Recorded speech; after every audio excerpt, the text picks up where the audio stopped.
Right, I think we're going to make a start. So, it's Tuesday, just after 2 p.m.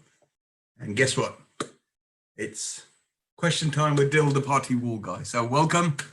Hope you had a great bank holiday Monday. Oh, we're slightly late. Apologies for that. Let's get going. Okay, quick introduction to myself. Just messing up the technology as usual, but let's get going. Okay. Quick introduction to myself. My name's Dill Gujral. I'm the Chief Party Wall Surveyor at 1996 Party Wall Limited, specialist party wall company, and we deal with party wall matters, as it says on the can. It does what it says on the can, as they say. Right, let's get going. This is a weekly question and answer session, and every week we talk about party wall issues involved. I'm just going to check my mic's working. Yeah, happy days. Right, so this is a weekly question and answer session on the Party Wall Act, some of the questions that come about, and today's no exception. So if you've got a question, please send it in. Oops, sorry. Please send it in. There's a question bit at the bottom. Let me get my magic wand out. Let's have a look. Here we go. So if you're on a phone watching this, you can raise your hands. So please raise your hands. Let's get your questions in. We are actually live on YouTube as well. So any questions, send them in. There's a slight delay, but might be able to deal with the tech here. Got a second monitor here, actually. That's what's going on. Send your questions in. Use that. Use the question and answer session. If you'd like to talk, put your hand up so we can ask you in live, and let's get going. Okay, so I've been on a number of Zoom webinars, property meetings, and at the moment, quite a hot topic is purchases from auctions. So on various Zoom topics, on various Zoom property meetings, the very hot topic at the moment is auction purchases and when they purchase property. Along with that, so there's a second part of this question. First question is purchasing properties from auctions, and it could be actually purchasing any type of property. So is it better with a party wall award or without? With or without? Yep. So let's have a look. So one most important point to realize here is when you buy a property, and if it's a development scheme, there's party wall awards with it. Those awards are no longer valid for the new owners, because if you look with any detail on a party wall award, you'll see it relates to the owners. The agreement is between the owners. The award is between the owners. It's not between the properties. Very important point to realize here is, I'm going to repeat it again, it's between the owners. And if one owner changes, you need to redo the award. Now, there is a bit of good news. If you've been through the award process, it's probably going to be easier second time around if the neighbors are still the same. So because they've been through it once, they're going to realize what it entails, and they're more likely to get through it quicker. So hopefully you can get the surveyors to update, but you will have to serve new notices. The process has to go through again, and you will probably end up redoing a schedule of condition. So you should redo a schedule of condition anyway after 8 to 12 months, because various things in property changes, and don't forget it's there to protect you as a building owner. That's the first point. Secondly, legally, an award relates to two parties, not the properties. So when one of those changes, you need to do a new award. Now, does that mean it's better with award or without award? So it's a slight advantage with an award in that you've been through the process, the adjoining owners know about it, slight advantage. However, here there's a question.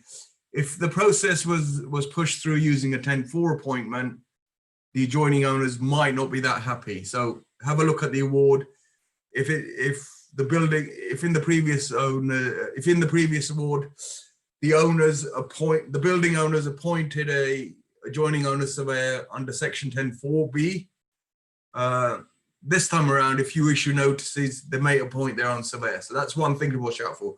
Second thing to watch out for is realize you will have to do the award again, and you should really pencil in 3 months. If you can get it done within a week, but penciling in for 3 months puts you in the right time frame. So just to be aware of that. Now, if you're buying a property which you're going to develop and it doesn't have an award, that's probably that's okay. That's fine. You know, slight advantages, just a very slight advantage with an award. Without an award, that's good as well, because then you start the process and you know it's done properly. Here's another point that interacts here, and maybe I'm probably going to take this up next week actually. If any of the owners change while the process is going through, the process has to start again. So watch out for that as well. Quite an interesting issue there. Now, the next hot topic that I'm going to come on to, and it relates with our previous one in terms of buying properties from an auction or buying properties full stop with or without an award, is that of air rights. So air rights are the process how Donald Trump initially made his fortune. I believe he bought the air rights to Macy's and sold it on, and that's the bit at the top of the building, so it allows him to build. So the reason air rights are becoming increasingly in focus at the moment, you've got properties that have got permission for flats to build on top, so the flats are getting an extra story. There's new legislation that I think it just became active yesterday, in fact, 31st of August, where blocks of flats, purpose-built blocks of flats with 3 stories can add 2 stories on top. So people are going to say, let's get the planning, sell the air rights, and shops and so forth, where you've got buildings that are adding another flat on top. That's been going on for quite a while currently. So, and this process where you're adding another floor to a building is known as air rights. So this goes back to the Property Act 1925. I should put a little reference on there, whereby a property owner owns everything to the center of the earth, to the top of the sky, unless they find oil, and that belongs to the government. If you dig down and you find some rubbish, that's yours. Different quote, sorry. Back to air rights. There is some legislation about aerodromes and all of this stuff we're not going to go into. So in terms of party wall issues, right, the question I usually get is, I bought a project, flat development on top of a building. Do I need a party wall agreement with the flat below, the freeholder of my building, and the neighbors? Actually, the question that usually comes out is, do I need a party wall agreement? The question there should be that then sometimes gets split further on is, do I need it to do with the flat below, freeholder of my building, and the neighbors? Now let's take it.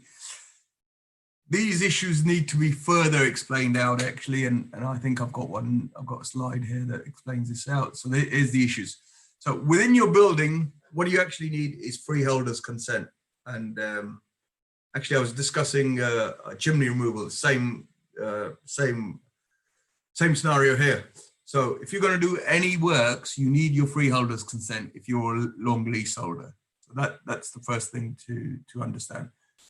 Now, if you've got air rights, you're probably going to have a leaseholder. You could potentially be the freeholder that's bought the whole building, everything is sold off on a lease underneath, and you're putting a couple of stories on top. That's a different issue.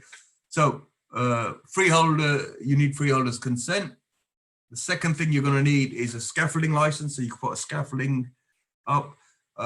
Again, scaffolding license descends from London 1925 Property Law Act. That's where the scaffolding license originates from. And the other thing you're going to need is you're actually you don't, once you get freeholders' consent, you should make sure all these 3 are wrapped in. So you shouldn't need a party wall agreement with the freeholder because you can get them to consent within the freeholder's consent. So make sure your freeholder's consent contains freeholder's consents to build where you're going to build, scaffolding license, and ideally, if you can wrap a party wall consent within that, job done. Now, problem you get here is some freeholders don't understand that, and the solicitors don't understand that, and they want a party wall agreement and they dig their heels in. So they won't give you the consent until you do a party wall agreement or agree to do a party wall agreement. In that scenario, sometimes it's just better to do the consent, get the freeholder's consent and do the party wall agreement and just get it done, because it'll cause you problems otherwise. Now, the point where you do need to deal with party wall issues is those with the adjoining owners.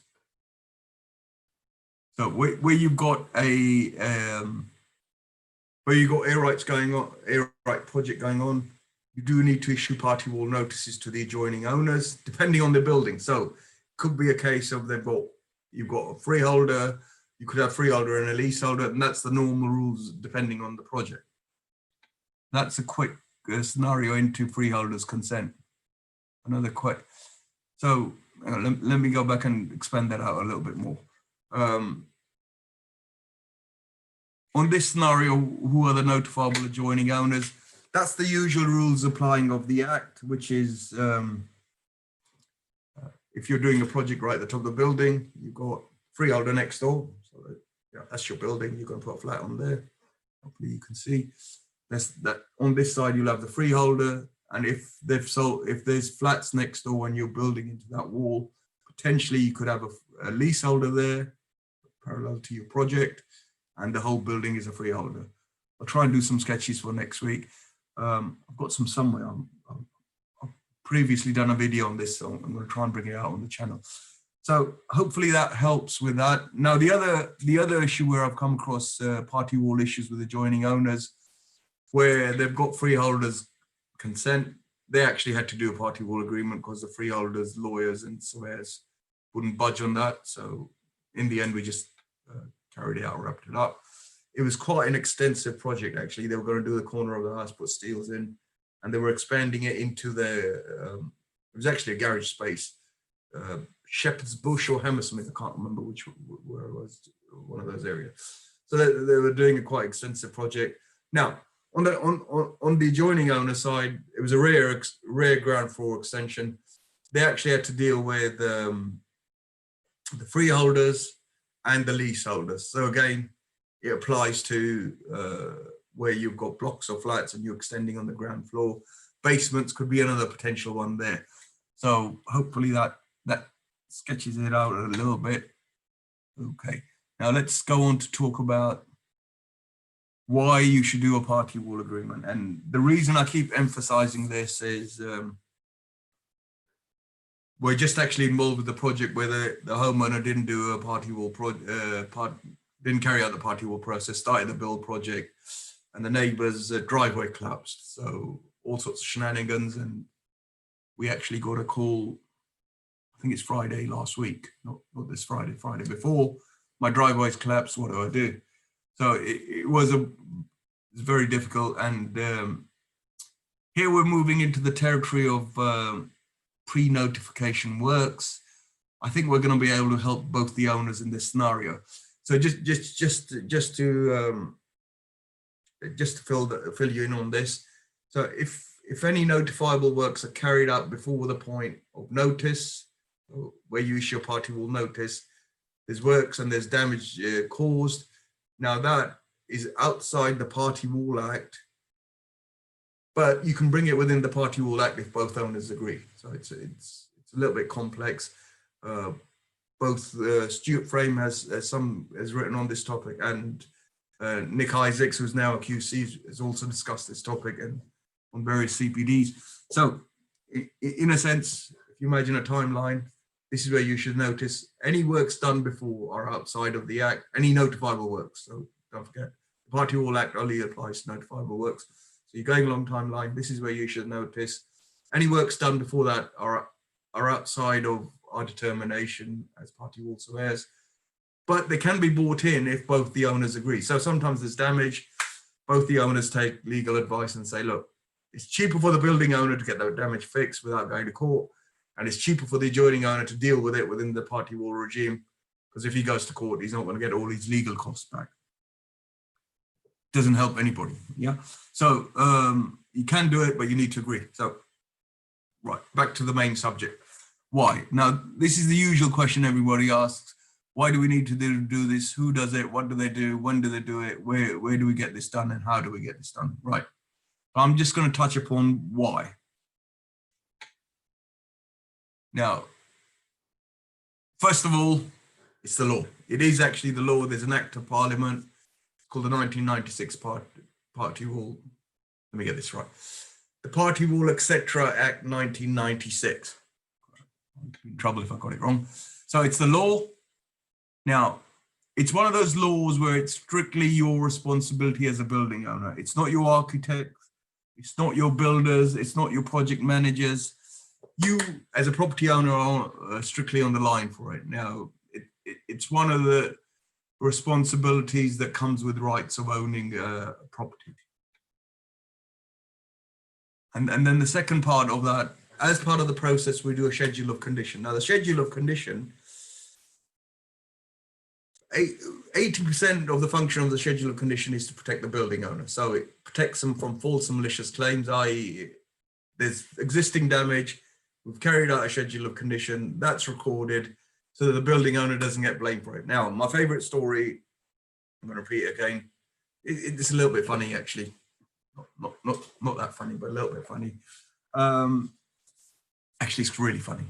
When I did the survey, the owners lived in the house, his wife let me in, they were building an extension next door in the passage. Just asked the question, have you had any flood damage? Have you had any water damage? And she said, yeah, just above there, there's our bathroom's above the passage.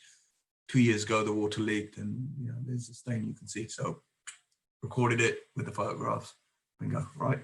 So put it in my report, sent it to the building owners. Here's my report. Let's get on with it.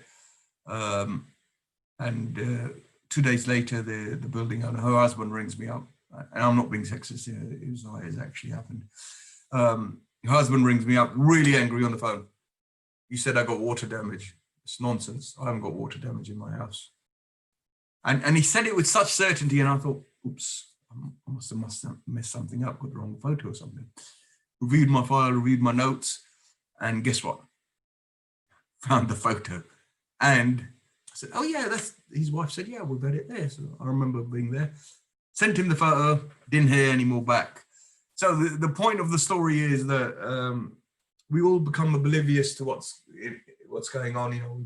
If you've got a crack there, crack with the door, you're not going to pick it, your neighbor's not going to pick it up until they start looking at it closer. And then when your work start, you can bet your neighbors are going to pay very close attention to every nook and cranny and look at cracks that are already existing.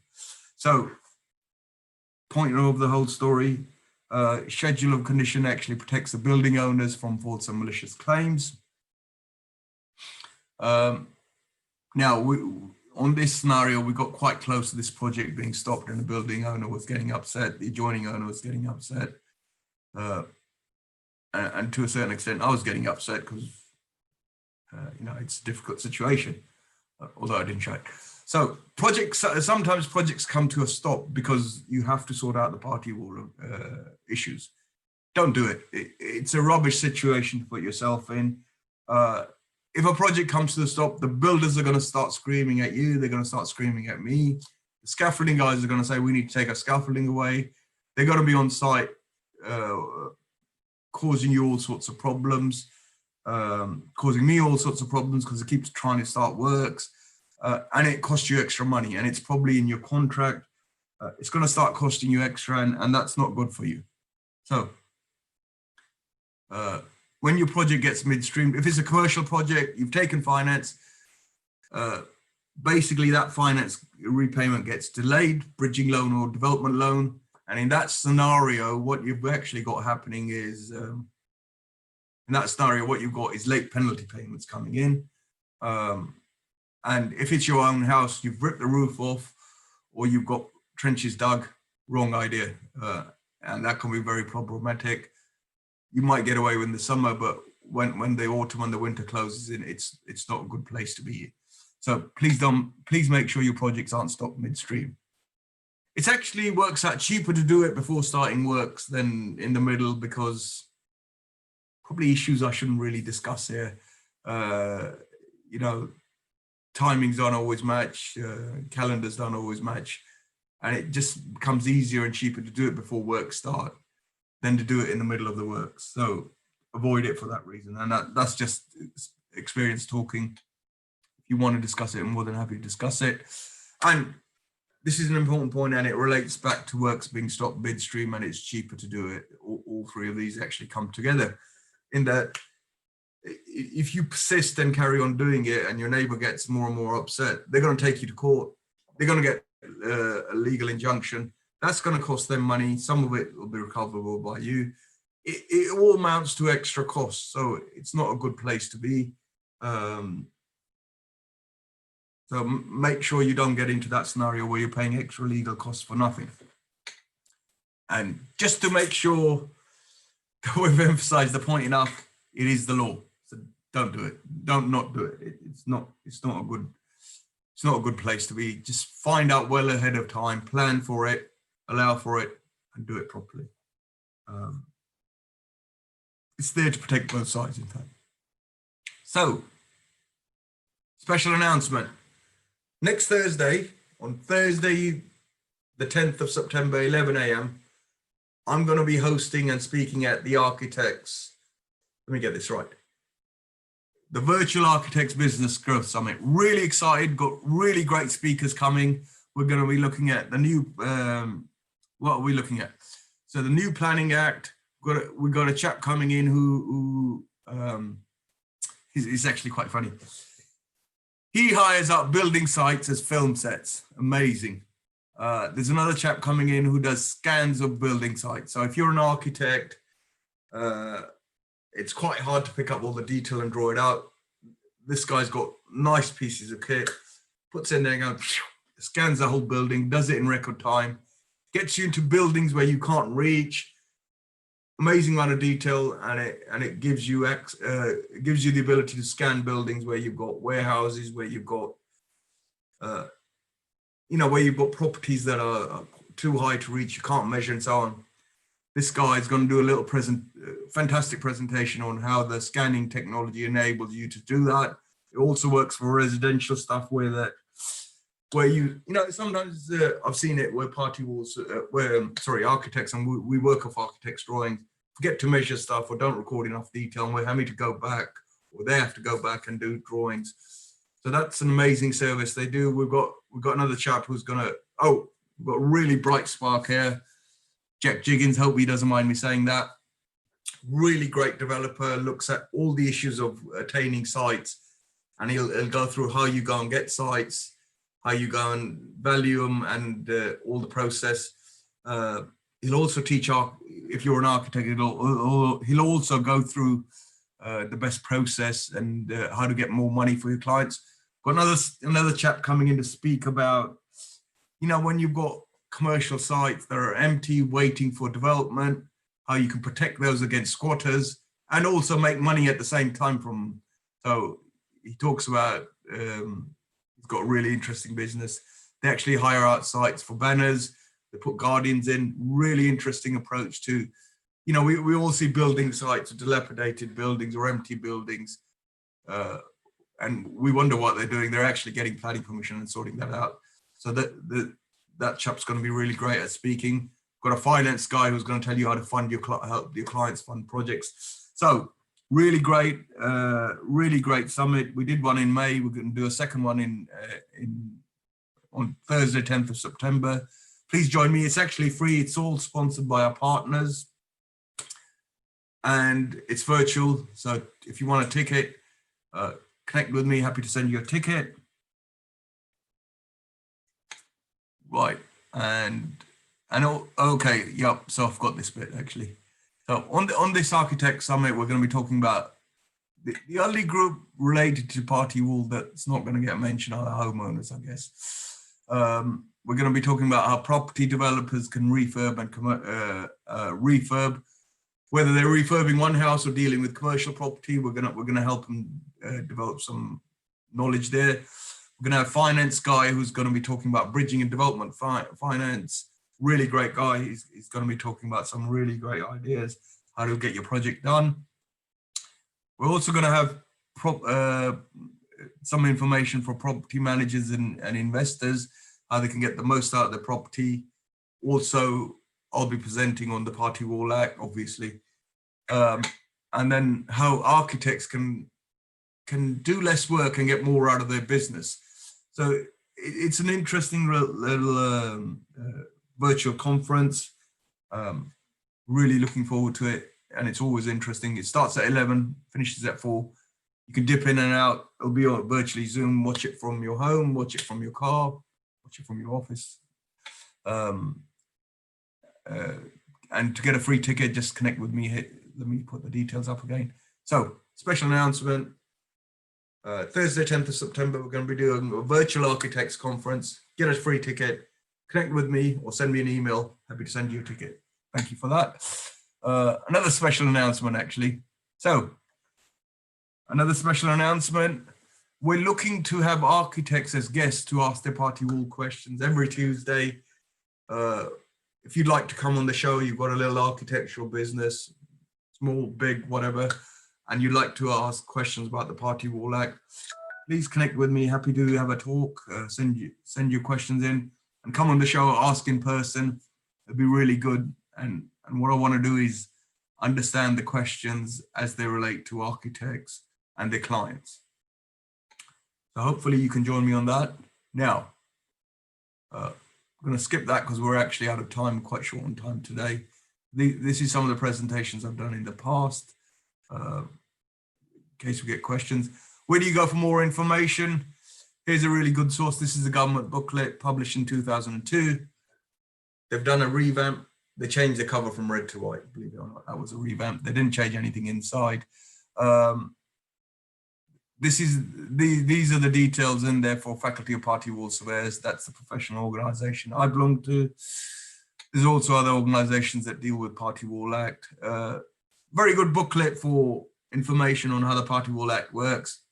Not so great for a couple of points, how to serve notices, and on the 10-4 process and what happens when your neighbor doesn't reply. Those are a couple of issues in it. And to cover that, we've created this booklet. It's a PDF, actually. So if you like one of those, just connect with me on LinkedIn. It's actually on LinkedIn, but if you can't work out how to do it, send me an email. Happy to send that through to you. It mainly deals with residential work and how there's a checklist in there of all the processes you need to do to serve a notice properly. And then if you need to appoint a 10-4 surveyor, it's also highlighted there. So you can get that from LinkedIn. And if you're not on LinkedIn, just connect with me on my email, which I usually give out. So happy to send you one of those, no charge. Right, one of our sponsors couldn't be with us today, so Ranjit from Property Investor News. Move this screenshot out of the way. Yeah, so Property Investor News, very happy that they are sponsors. They've got a special offer. If you subscribe, send Ranjit an email. He'll send you 3 free issues. You'll also get this book, When the Hammer Falls, fantastic book. Really great chaps have written it, Jay Howard and Piotr Rusnik. Jay used to work as an auction manager. Piotr Rusnik was he spent a lot of time in auctions, done a lot of great deals. They've got some really good stuff in there. In fact, one of their case studies is in one of these magazines. So highly recommended. And then one of our other sponsors is Wren Kitchens. Sanjay couldn't be here with us today, but if you contact him, and if you're in the residential space, you know you do rear extensions, get in touch with him. He'll draw up a nice kitchen scenario for you, make your project look better and add value to the client. So get in touch with him. Sorry, it's a little bit rushed today. Got a couple of meetings to go back to. So thank you for your attendance, first of all. Thank you for your questions. Thank you for your attendance. Please keep your questions coming in, and I will see you next Tuesday at 2 p.m. If you've got any party wall questions, please send them in. Happy to discuss party walls. And once again, thank you for your time. We're nearly finished on time, so thank you very much, and I look forward to seeing you again. Oh, by the way, this recording's live on YouTube, so you can go to our YouTube channel. It'll be on there, so you can have a look at that. Look forward to seeing you next week.